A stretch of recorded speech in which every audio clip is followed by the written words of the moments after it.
terminar este ciclo. Lo primero, como siempre, agradecer muchísimo a todos los que estáis aquí. Lo bueno si breve, 2 veces bueno, dice el refrán. Yo creo que es un privilegio que muchos se lo van a perder, escuchar a Marisa que nos hable nada menos que de arte, de historia, de cultura. Para los que nos encontramos no hace falta presentarla porque es bien conocida y bien querida por todos. Ella es historiadora, historia del arte, se ha ocupado del arte en toda su dimensión, desde los egipcios, de los que es una grandísima conocedora, hasta el arte antiguo, el arte medieval, el arte moderno, contemporáneo, y además ha tratado algo que es importantísimo, que es estudiar, ha tenido ese privilegio, ¿no?, esa suerte, estudiar el arte situado en cada momento de la historia, relacionarlo en el instante en que se produce. Y hoy nos trae un tema súper inquietante, que es esto del arte figurativo y el arte no figurativo abstracto. A ver si nos abre luces para entenderlo, que a todos, a muchos de nosotros nos cuesta a veces entender el mensaje que nos trae el arte. El figurativo es más fácil, el no figurativo a veces es complejo, y seguro que Marisa nos va a abrir horizontes en este sentido.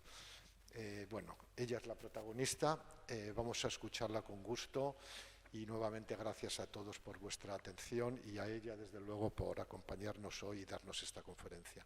Gracias.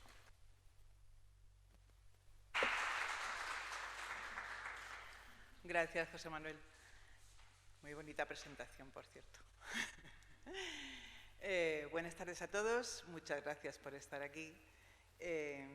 Y me gustaría que en esta charla, que tampoco pretende ser demasiado seria ni demasiado académica, vislumbrar un poco la diferencia entre el arte figurativo y el no figurativo, porque la mayoría de las veces en que pensamos que el arte figurativo no lo entendemos, es porque nuestra mirada no está acostumbrada a ese tipo de arte. Es más complejo, como decía José Manuel, pero a la vez es, bueno, lo vamos viendo y así. Vamos a empezar con unas sencillas bases. Nos hemos preguntado miles de veces qué es el arte. Todos nos hemos preguntado. Pues si vamos a la definición de la Real Academia de la Lengua, se trata de una manifestación de la actividad humana mediante la cual se interpreta lo real o se plasma lo imaginado, utilizando para ello recursos plásticos, lingüísticos o sonoros. Es decir, que no solo hablamos de pintura o de escultura o de arquitectura. Un poema también puede ser una obra de arte, o una novela, o una canción, o una sinfonía. El arte tiene muchas vertientes y tenemos que estar abiertos a ello. Esta es probablemente una pintura que habéis visto infinidad de veces. Es una obra de Renoir, Baile en el Moulin de la Galette. Es una sala de fiestas donde las parejas francesas iban a divertirse. Y en ella están representadas de un modo exacto figuras. Vemos caras, cuerpos, muebles, personas, y hay un movimiento implícito, una impresión, que es lo que los antiguos griegos llamaban mímesis. Pues esto es el arte figurativo, ni más ni menos, donde se aprecian perfectamente las figuras, las imágenes que son identificables y reconocibles. Renoir fue una figura imprescindible en el arte y se identifica perfectamente con el estilo de la época. Concretamente, esta pintura te da la impresión de que se están moviendo, de que las figuras bailan.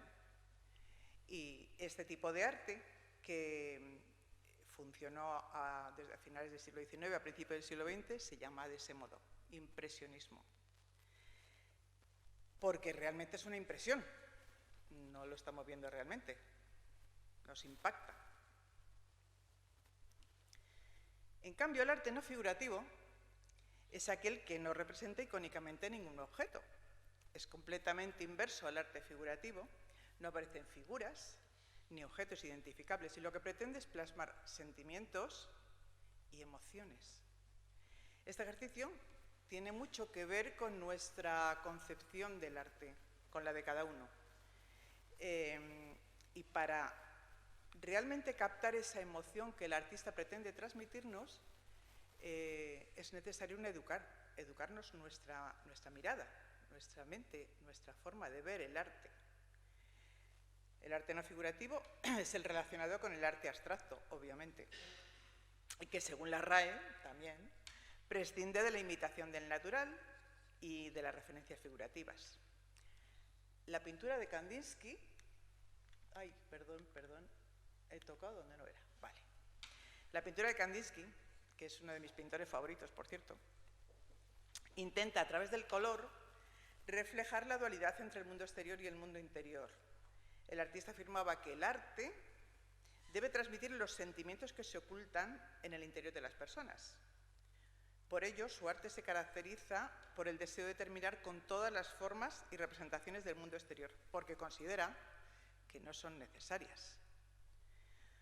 Una forma abstracta ayuda, como nos dice el artista, a centrarnos en los sentimientos y las emociones que suscita, en lugar de focalizarnos solo en la imagen representada.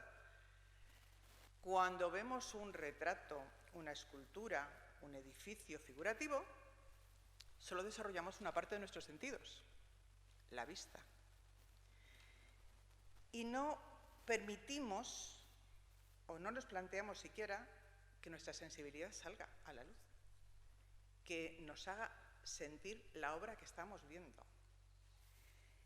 A partir de Kandinsky, la pintura dejó de rendir cuentas ante el mundo visible.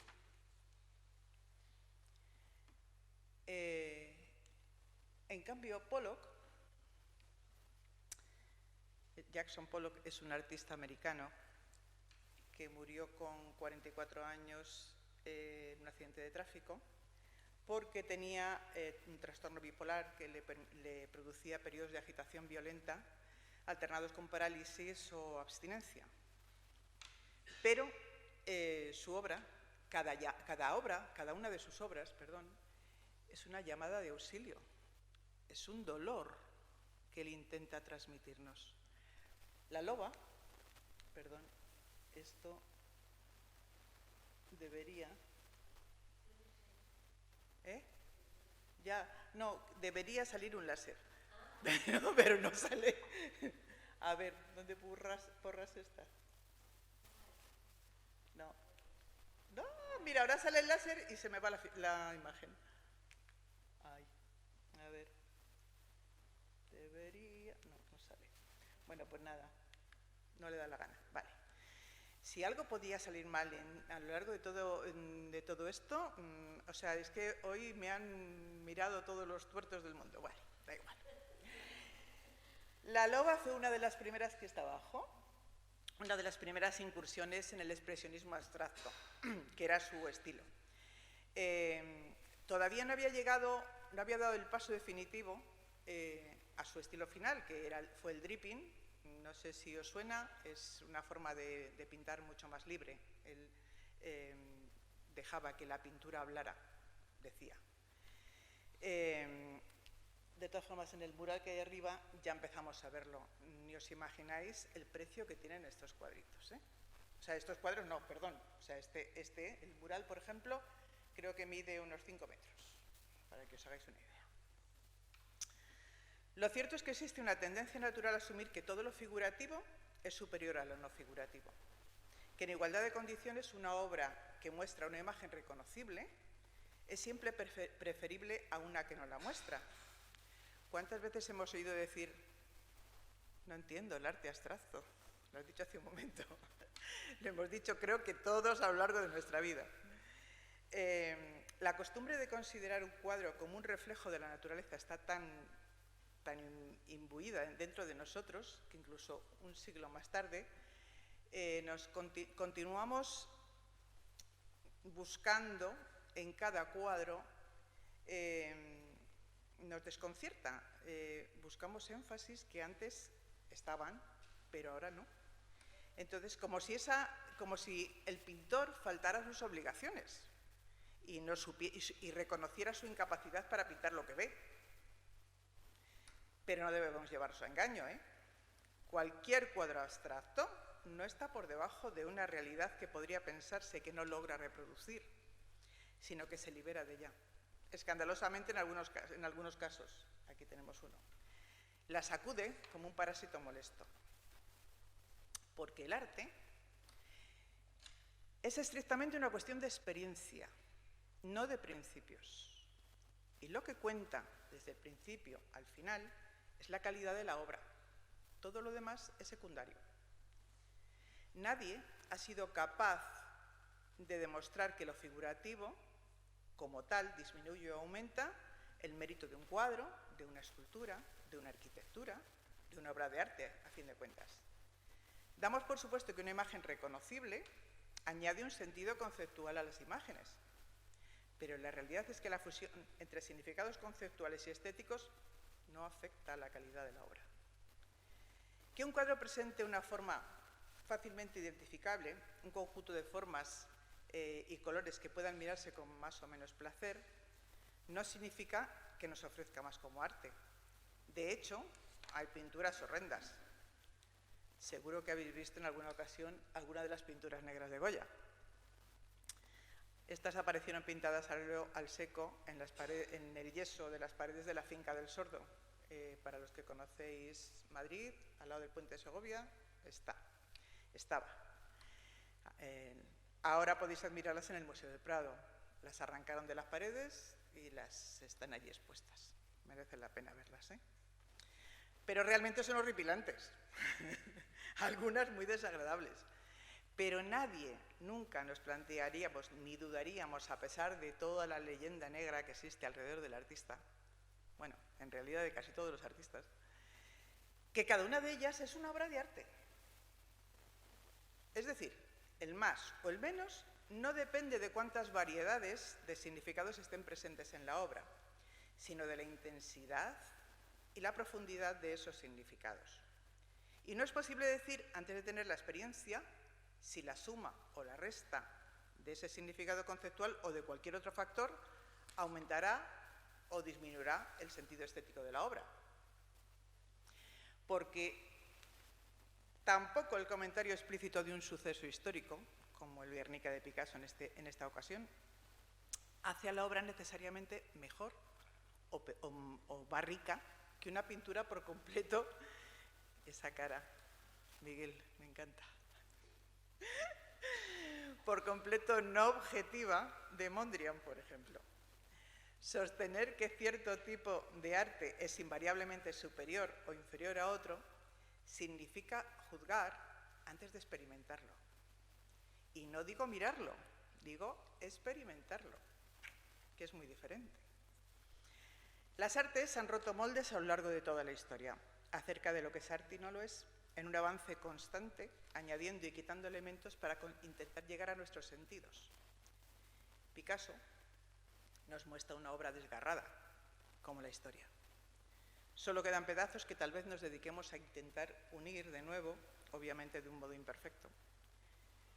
Las pinturas de Mondrian, sin embargo, eran pura geometría, tanto que al final tuvieron que denominarse de un nuevo modo.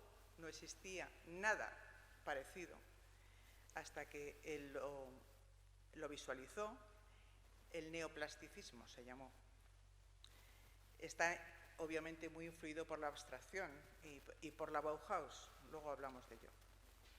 Lo horizontal y lo vertical representan los polos opuestos de la existencia, lo espiritual y lo material, lo masculino y lo femenino, lo positivo y lo negativo, y su unión, decía el artista, es la felicidad. Si tanto las obras de Picasso como las de Mondrian merecen ser consideradas como arte, se debe a que la experiencia real así nos lo dice. Y no tenemos más razones para dudar de la validez de nuestra experiencia que los contemporáneos de Tiziano podían tener para dudar de la suya. Creo que he hablado de la Bauhaus demasiado rápidamente. La Stalice Bauhaus, o Casa de la Construcción Estatal, permitidme que esto lo lea porque esto tiene... o simplemente Bauhaus, fue la escuela de arquitectura, diseño, artesanía y arte fundada en 1919 por el arquitecto prusiano Walter Gropius. Su nombre deriva de la unión de las palabras Bau, construcción, y Haus, casa. La Bauhaus es considerada la máquina que revolucionó el diseño, el arte y la arquitectura moderna, y un referente mundial con su lema «La forma sigue a la función». La forma sigue a la función. Su primera sede estuvo en Weimar hasta 1925. La Bauhaus sobrepasó su función de instrucción académica para ser considerado todo un movimiento que sostenía que el arte debía responder a las necesidades de la sociedad y que no debía hacerse distinción entre las bellas artes y la artesanía utilitaria. Los alumnos recibieron un innovador curso preliminar de medio año llamado Workus. De ese modo podían saber hacia dónde encaminar sus pasos y sus actitudes, las actitudes de cada uno. Algo así como una orientación vocacional, artística. Se impartían clases de teatro, danza, escultura, ebanistería, fotografía, entre otras muchas, para despertar en los jóvenes toda su creatividad. De ahí pasaban una enseñanza que duraba 3 años y para finalizar un curso de especialización, cada uno de su materia. Decía Gropius, los talleres Bauhaus son laboratorios en los que prototipos de productos aptos para la producción en masa son desarrollados con esmero y mejorados continuamente.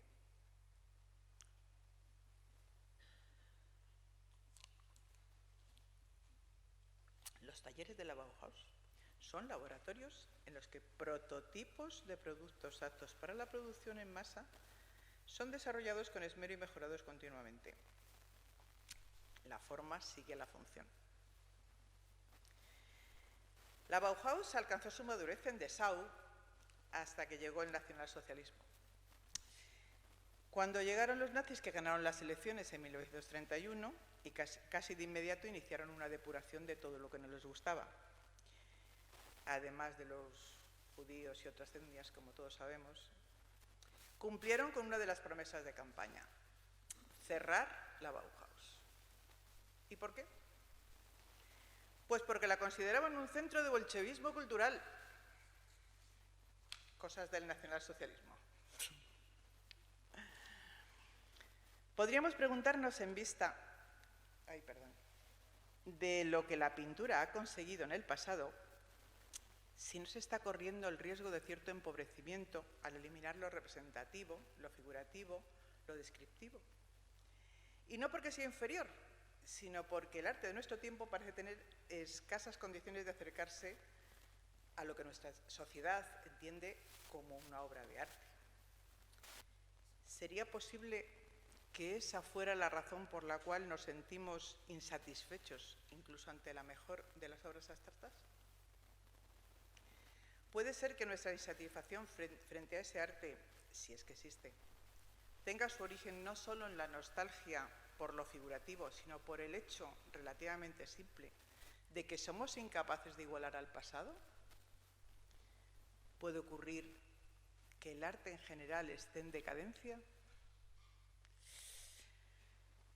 Claro, que también pudiera ocurrir que aún no podamos ver lo suficientemente lejos y no consigamos percibir que la verdadera y fundamental fuente de insatisfacción que podemos sentir ante una obra abstracta radique en los insólitos problemas planteados por un lenguaje nuevo al que nuestros ojos no están acostumbrados, que se sale de nuestros cánones de belleza,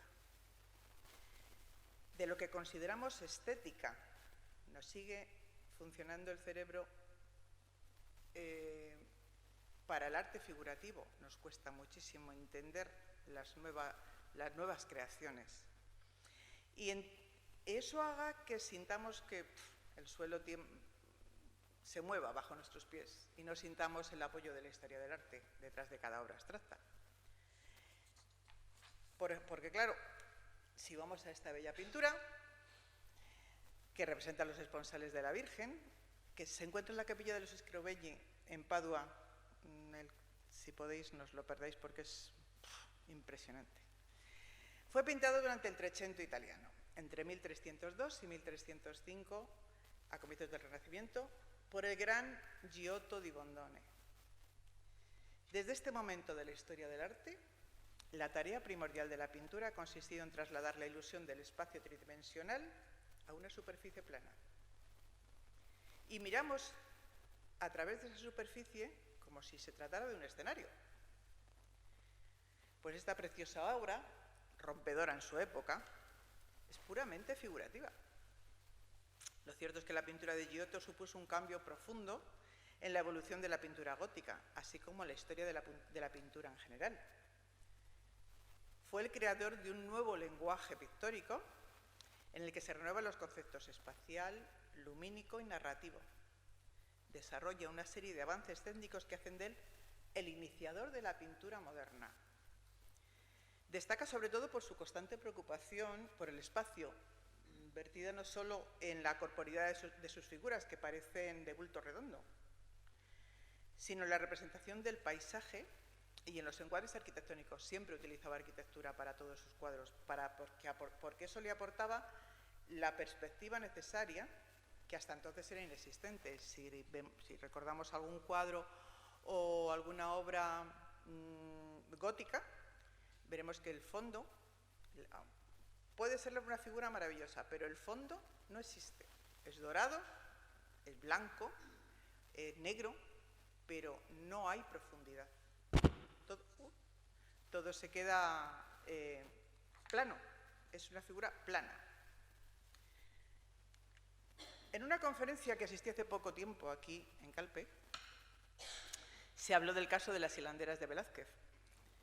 Hemos visto millones de veces este cuadro y si vamos al Museo del Prado no podemos pasar por sus salas sin recrearnos en la vista en su belleza. Pero la realidad es que lo obvio, que son las hilanderas que vemos en primer plano trabajando y que representan la artesanía, no son el tema del cuadro. Realmente, el tema del cuadro es el mito de Aracne y su enfrentamiento con la diosa Atenea. Es que me gustaría señalar, pero no me deja. ¿Cuál? ¿Este? No. Que no. ¿Ves que no? Que no. Da igual. La imagen de ambas se encuentra al fondo.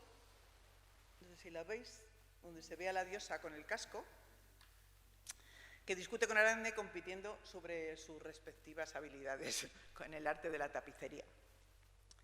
Lo obvio, en muchas ocasiones, nubla lo realmente importante de una obra. Pues resulta que la modernidad ha venido a destruir ese escenario, haciéndolo cada vez más estrecho. Por muy bello que sea el telón, incluso aunque trace imágenes reconocibles, notamos una cierta desorientación, como decíamos antes. No es tanto una distorsión o una ausencia de imágenes lo que nos importa cuando el pintor plasmaba la ilusión del movimiento en las mismas al crearlo. Esa ilusión espacial, o más bien la sensación de ella, es lo que quizá echamos de menos, mucho más que las imágenes que solían llenarla. El espacio artístico ha perdido su interior. Ahora todo es exterior, se implica al espectador. Ya no puedes escapar de ese nuevo espacio creado. No se trata solo de que el arte abstracto parece ofrecer una experiencia más limitada, más material y menos imaginativa que la pintura ilusionista, por ejemplo, sino que además lo hace sin los nombres y los verbos transitivos que antes se utilizaban en los normales del lenguaje pictórico. Nuestra mirada tiene dificultades para localizar los énfasis. Nos obliga a indagar, a descubrir, a razonar, pero utilizando un lenguaje muy diferente al que estábamos acostumbrados. Esta obra de Tomory Dodge, un pintor americano que se titula Daisy Cutter, Corte de Margarita, se trata de una de sus más hermosas pinturas, sobre lo que insinúa un cielo azul con muchas líneas verticales, como una lluvia de colores y formas, tal vez los pétalos de la margarita. Lo cierto es que es una pintura con mucho aire y mucho movimiento que no nos deja indiferentes y nos obliga a pensar. Da la sensación de que no tiene fondo, de que no tiene perspectiva. Pero si te pones ante el cuadro y te dejas impregnar de él, hay momentos en que te sientes dentro del cuadro.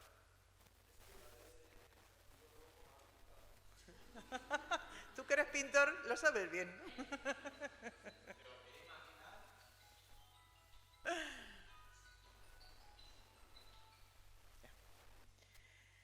Si dejamos a un lado la pintura y pensamos en el campo de la escultura, descubrimos que ese arte ha tenido mucha menos resistencia a nuestra concepción estética. Aquí podemos contemplar a un Zeus Poseidón de la época clásica, en el Museo de Atenas podéis verlo, con esos volúmenes que transmiten la fuerza, la potencia del dios. Y a su lado, la escultura Cabeza de mujer, una obra de Picasso, de Julio González, realizada entre 1929 y 1930, con hierro, chapa, muelles y coladores pintados. Pues a pesar de las obvias diferencias, el lenguaje entre ambas no ha cambiado tanto. Desde luego, no de un modo tan radical como lo hizo la pintura.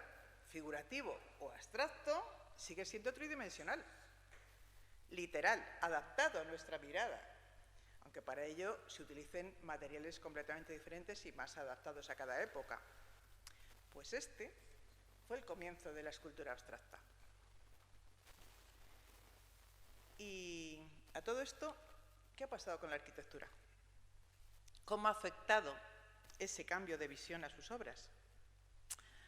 Actualmente, el ejercicio profesional de la arquitectura es tanto global como local, como podemos juzgar a partir de todos esos célebres arquitectos que actúan por todo el mundo, en respuesta directa al flujo de inversiones de capital. Es decir, la pasta es la pasta. Pues a este fenómeno de ámbito mundial se le ha denominado efecto Bilbao. Está acuñado en la década de los 90, cuando ciudades de ámbito provincial rivalizaban unas con otras para tener un edificio proyectado por el célebre arquitecto Frank O'Gehry. En gran medida, fruto de la aclamación mediática de su sensacional Museo Guggenheim, que realizó en 1995 en Bilbao. Esta obra dejó patente un cambio radical en el modo de concebir y construir los nuevos edificios. Esta construcción se reveló como uno de los más espectaculares edificios deconstructivistas y su estructura principal está radicalmente esculpida, siguiendo contornos casi orgánicos. Supongo que todos sabéis que simboliza un navío a orillas del Nervión.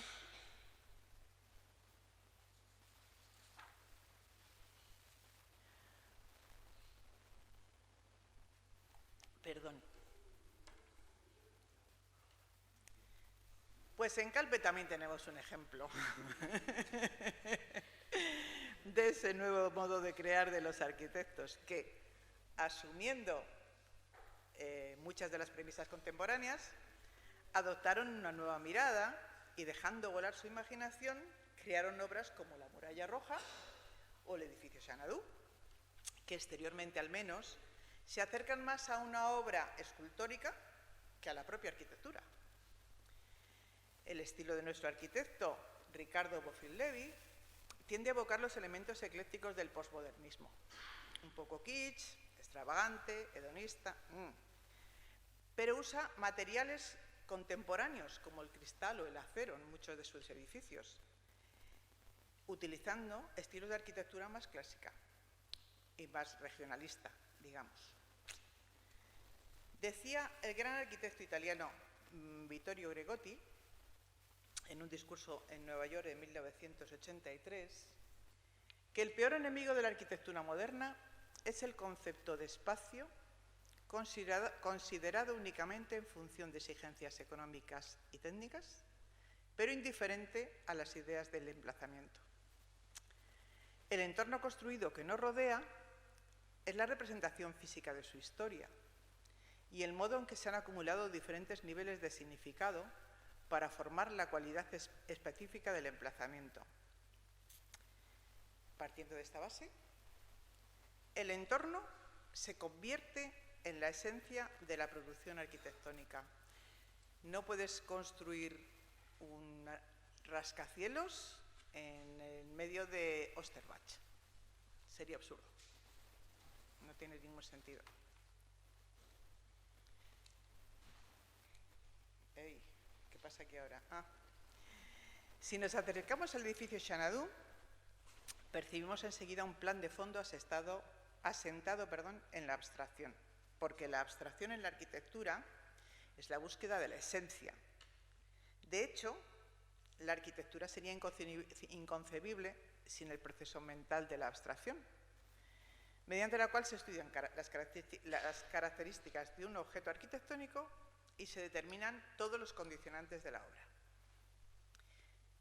Esta genial obra se basa en los trabajos de Ebenezer Howard, un urbanista británico conocido por ser el fundador del movimiento de la ciudad-jardín. Presentó su idea de ciudad-jardín en 1898 y en ella recogía parte de la bucólica tradición residencial inglesa para fundamentar un modelo urbano y territorial pensando en el futuro de las ciudades, añadiéndole belleza y accesibilidad, aunque realmente su objetivo final era la reforma de la sociedad,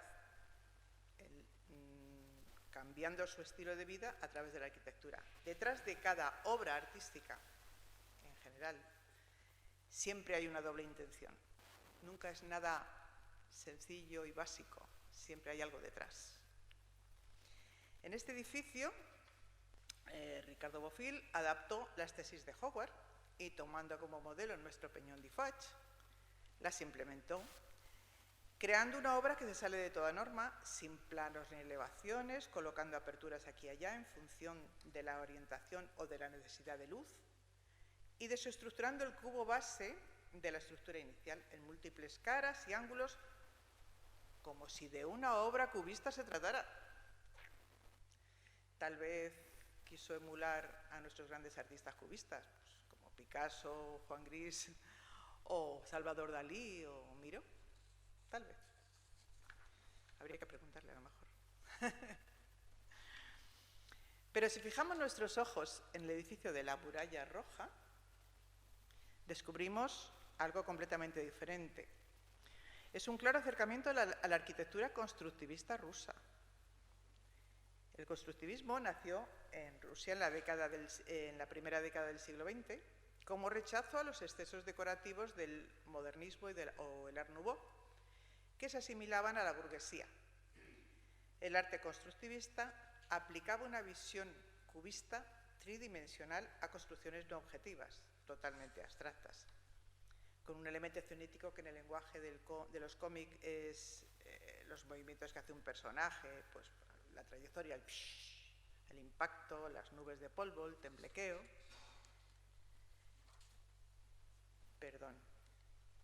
El precursor del constructivismo fue Vladimir Tatlin, un activo representante de la vanguardia soviética que defendía que el arte debía integrarse en el conjunto de la producción, disolverse en la vida cotidiana y renunciar a su actividad exclusivamente estética.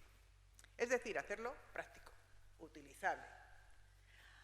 Aunque si miramos el diseño de su maqueta de la Tercera Internacional, como muy práctico yo no lo veo, desde luego. No sé vosotros. Pero la Muralla Roja tiene más ángulos. porque también alude a las construcciones de nuestro Mediterráneo, con ese laberinto a modo de Kashba que podemos encontrar en cualquier ciudad del norte africano, ajustándola a una precisa planta geométrica basada en la tipología de la cruz griega, al estilo de las primeras basílicas cristianas, aunque si tenemos en cuenta que esa cruz es una piscina, pues tal vez es un poquito irreverente, pero bueno, se lo perdonamos.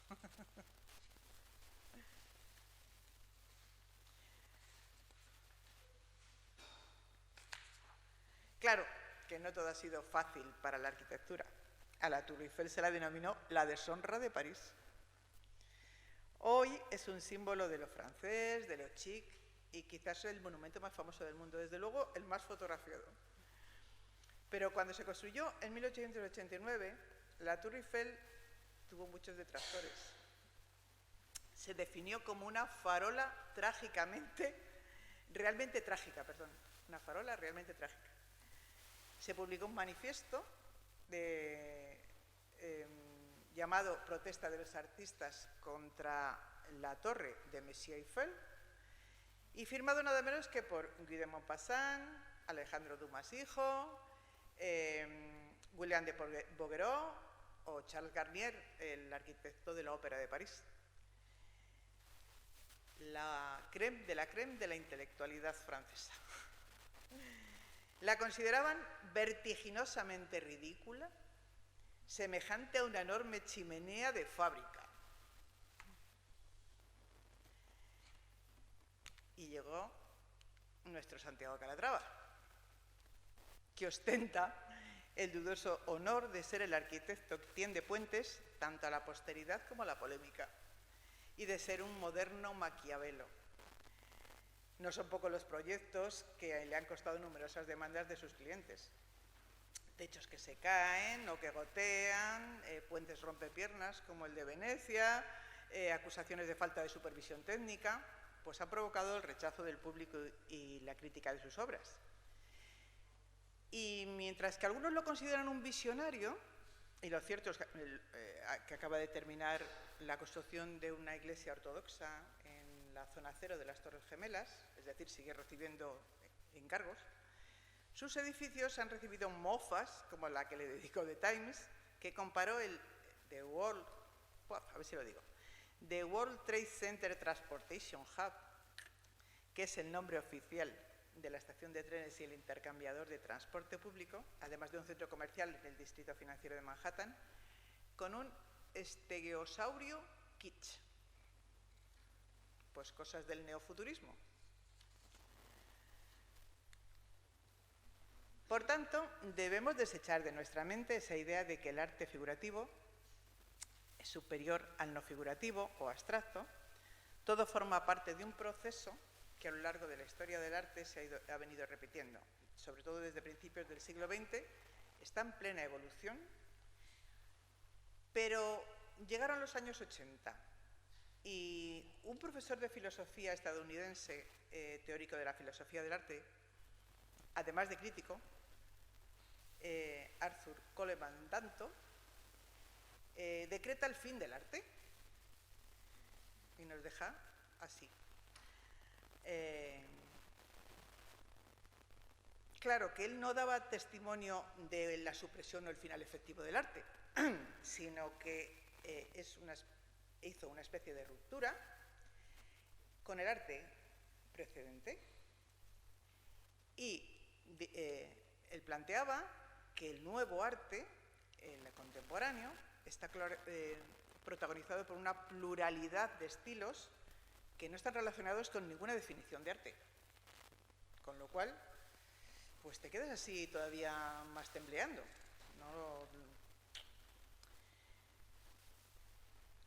El arte contemporáneo, como la magnífica ópera de Cindy que hemos visto antes, o los apartamentos Habitat 67 en Montreal, ¿os suena la edificación?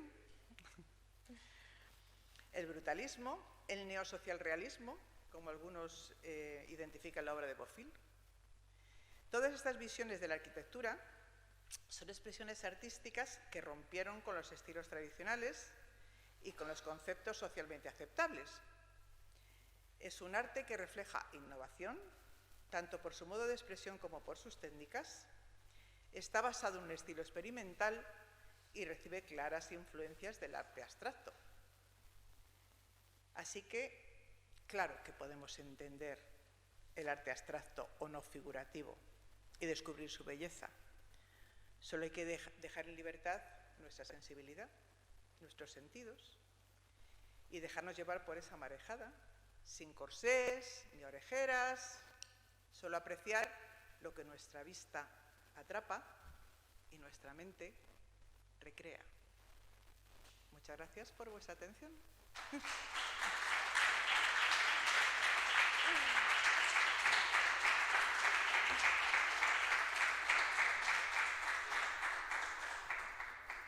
Pues si tenéis algún comentario, alguna pregunta, lo que queráis.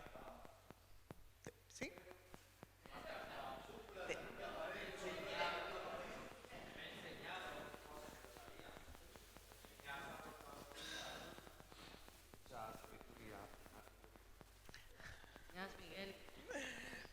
Gracias, Marisa, gracias.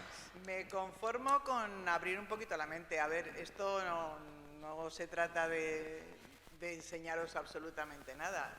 Simplemente es otra visión, otra forma de mirar el arte. Estamos muy acostumbrados a ver el arte figurativo, acostumbrados a ver los cuadros. Vamos a cualquier museo y nos cuesta muchísimo ver las obras abstractas. Hay algunas maravillosas, de verdad. A mí es que Kandinsky es el amor de mi vida. O sea, me encanta. Me encanta. Bueno, de hecho, tengo un amigo que me llama Skardinsky. O sea, para que os hagáis una idea, mi apellido es Skarda, pues él me llama Skardinsky. Esto es una tontería. Dime. Espera, que te dan el micro.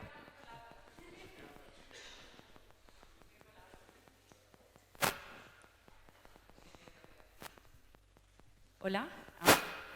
Es hora.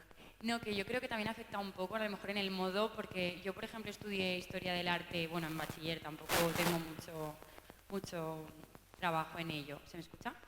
Pero sí que es verdad que a lo mejor en las clases de Historia del Arte se pasan un montón, o sea, casi los 3 trimestres de curso estudiando los siglos antes de Cristo, después de Cristo, y cuando llegan, una vez que llegan al 1900, es como, ahí se acaba todo. Y entonces al final te enseñan todo lo que es el arte. Sí. Pero luego cuando llega el arte abstracto no se toca nada, simplemente tratan hasta la Torre Eiffel y 2 imágenes más o una pintura, una arquitectura, una escultura y hasta ahí se queda la cosa. Lo que ocurre es que, pues fíjate, el siglo XX es probablemente el más interesante porque tiene todos los sismos del principio, tiene un montón de estilos que revolucionan completamente la historia del arte, completamente. Y es una pena, sí que es cierto que prácticamente no se estudia, y ahora mucho menos, porque encima están quitando todas las humanidades de los currículos de los colegios, con lo cual menos todavía. Yo recuerdo cuando iba al colegio, muy poco, o sea, de arte se estudiaba poco, pero sí que te daban una idea general, Ahora, ni eso, o sea, es que los pobres son analfabetos artísticos, es increíble. Bueno, a lo mejor, Arnau, ¿tú estudias Historia del Arte? Sí, mira, qué suerte, pues eres de los poquitos.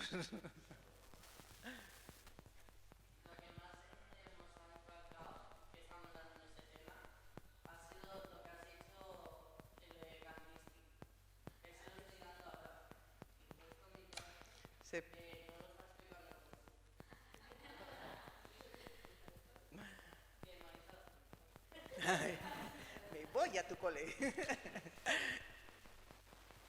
Bueno, Marisa, a mí me lo han pasado, pues voy a decirte algo. A ver si después puedo pasar yo el micrófono también por ahí.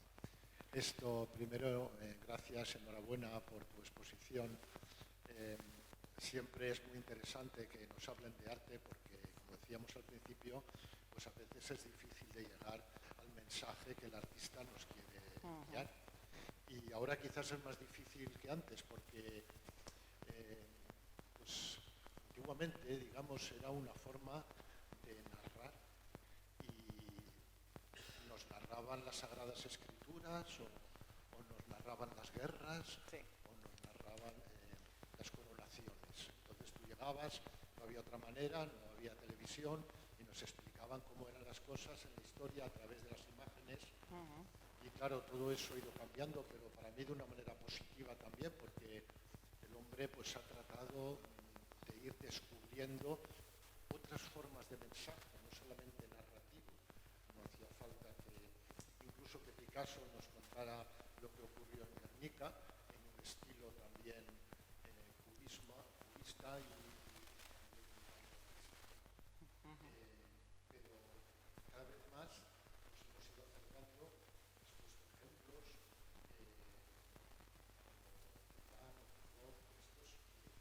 ejemplos, no somos capaces de captar tanto lo que nos está narrando, sino es más bien una sensación que el artista tiene, que lo plasma y que seguramente espera que tú lo descubras.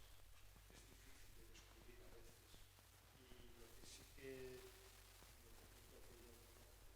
pues me ha ayudado y me ha acercado es que alguien, pues como tú, o como el mismo artista, o alguien más entendido, que explique un poco qué hay detrás de unos colores, detrás de unas formas, de unos trazos. Y es interesante eso porque te abre verdaderamente pues, el conocimiento a lo que el artista pretende explicar. Ahí es donde hay un intercambio. El artista a veces lo agradece mucho, el observador sea capaz también de participar de su obra y tenemos de alguna manera que dejarnos, pues a veces explicar qué es lo que tenemos delante y cuanto más vemos, cuanto más nos preocupamos, más pues vamos avanzando, ya vamos cogiendo gusto y una conferencia como la de hoy pues nos ayuda a ello. Ya termino simplemente diciendo que en la presentación yo he olvidado decir algo muy importante, que dice mucho a tu favor, que es esa asociación cultural de acercamiento entre el arte y la historia sin ánimo de lucro, que pretende pues, precisamente acercar a la gente interesada pues, temas como qué hay entre el arte, la historia, la cultura y acercarnos un poco más a eso mismo. A veces es difícil de leer y muy interesante. Así que muchas gracias nuevamente. Gracias a ti.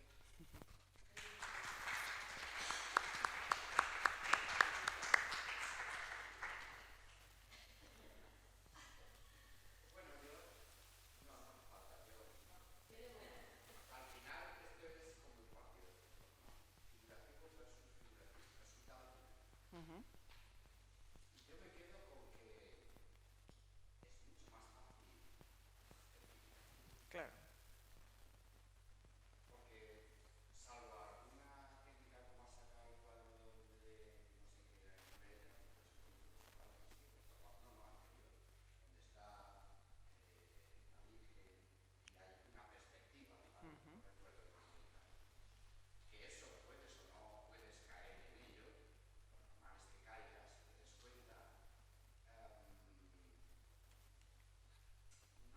Sí.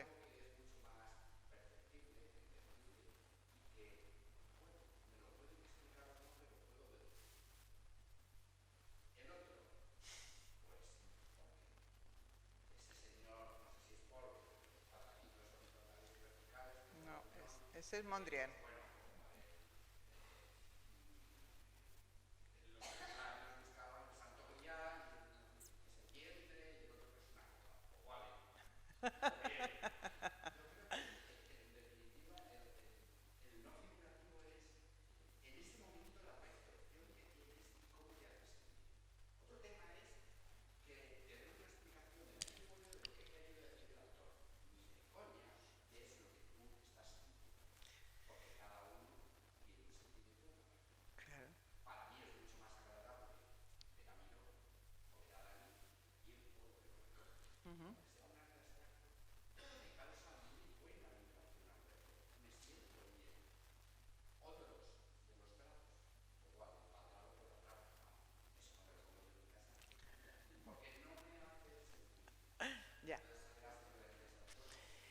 es que efectivamente, lo que hemos estado hablando antes, o sea, cada obra, lo que implica ahora, la nueva forma de hacer arte, implica al espectador, es decir, es tu sentimiento y el tuyo implica toda tu historia personal, cómo crea tu mente la obra. O sea, ¿qué te dice a ti?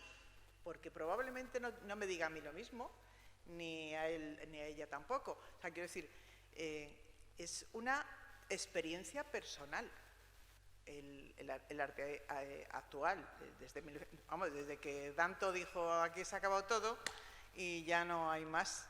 A partir de ahora es lo que cada uno, el artista hace su proyección, hace su obra, la presenta y el espectador implica al espectador, le hace tomar decisiones y le hace pensar y le hace decidir y le hace darle vueltas, buscar en el cuadro, porque aquí, en este, bueno, todavía en este, vaya que vaya, pero si tú te vas al de aquí, lo tienes clarísimo. O sea, está la Virgen, San José, porque esto es que es la boda de San José y la Virgen, no hay más.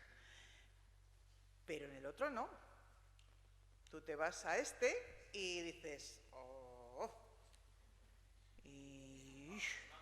y a ti te dice una cosa, a mí me dice otra cosa, al otro le dice otra cosa. Quiero decir,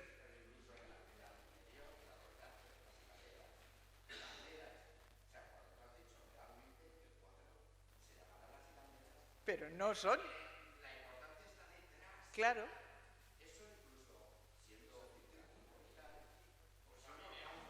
Ya.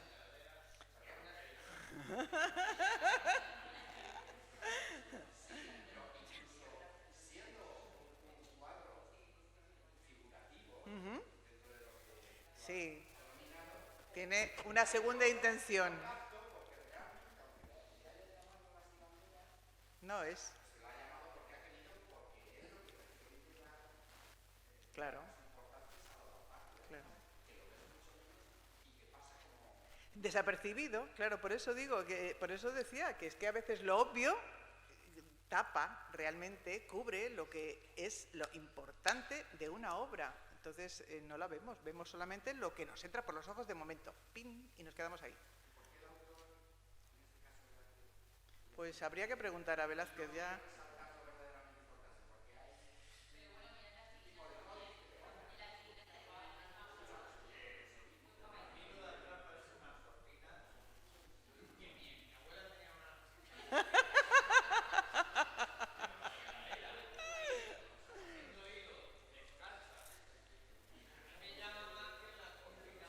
Ya. Es que, claro, lo primero que ves son las señoras que están delante tejiendo y haciendo, claro, efectivamente. Pero realmente el título del cuadro es el mito de Aracne. O sea, ni siquiera se llama Las hilanderas. Lo de las hilanderas nos lo hemos inventado después. O sea que... Bueno. ¿Qué? Uy, qué peligro.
¿Ves? Mira, ¿ves? Ya estás dándole una vuelta.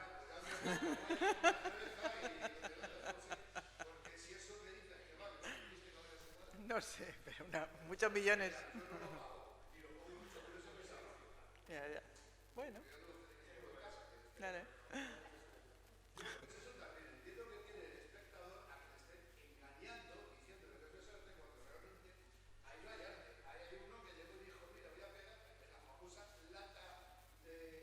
De mierda.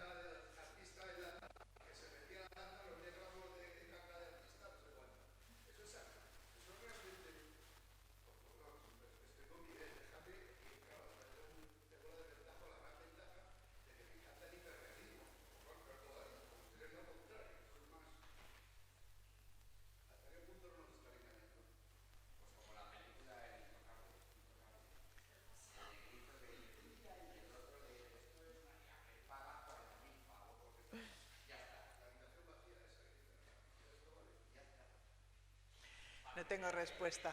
No tengo respuesta para eso.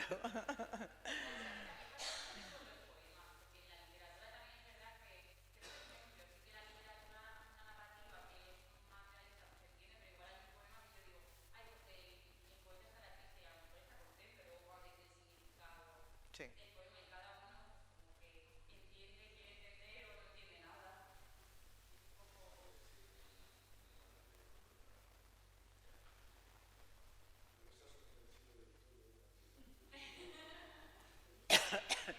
Con crearos la duda, con crearos la duda ya me parece importante.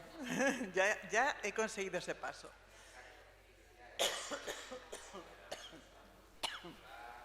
Habrá que preparar otra que sea cómo leer un cuadro.